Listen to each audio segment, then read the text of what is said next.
സത്യങ്ങളാണുള്ളത്. കുഞ്ഞുങ്ങളോടാണ്. ആർക്കെങ്കിലും അറിയാമോ 3 സത്യങ്ങൾ എന്തൊക്കെയാണുള്ളത്?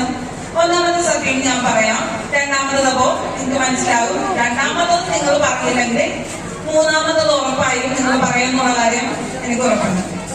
ഒന്നാമത്തെ സത്യം എന്റെയും നിങ്ങളുടെയും നമ്മുടെ എല്ലാവരുടെയും ജനനമാണ്.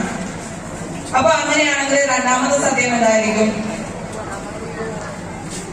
ഉറക്കെ പറയാം കേട്ടോ. എനിക്ക് മാത്രം സംസാരിക്കാനുള്ള ഒരു വേദിയല്ല ഇത്, നമുക്ക് എല്ലാവർക്കും സംസാരിക്കാനുള്ള ഒരു വേദിയാണ്. രണ്ടാമത്തെ സത്യം എന്താണെന്ന് അറിയാമോ? രണ്ടാമത്തെ സത്യം ഞാൻ പറയാം. രണ്ടാമത്തെ സത്യം നമ്മുടെ എല്ലാം ജീവിതമാണ്. അപ്പൊ അങ്ങനെയാണെങ്കിൽ ഒന്നാമത്തെ സത്യം ജനനം, രണ്ടാമത്തെ സത്യം ജീവിതം, മൂന്നാമത്തെ എന്താണ്? ഞാൻ പറഞ്ഞില്ല, ഉറപ്പായി നിങ്ങൾ പറയുമെന്ന്. മൂന്നാമത്തെ സത്യം മരണമാണ്. വിരുദ്ധന്മാരാണ്.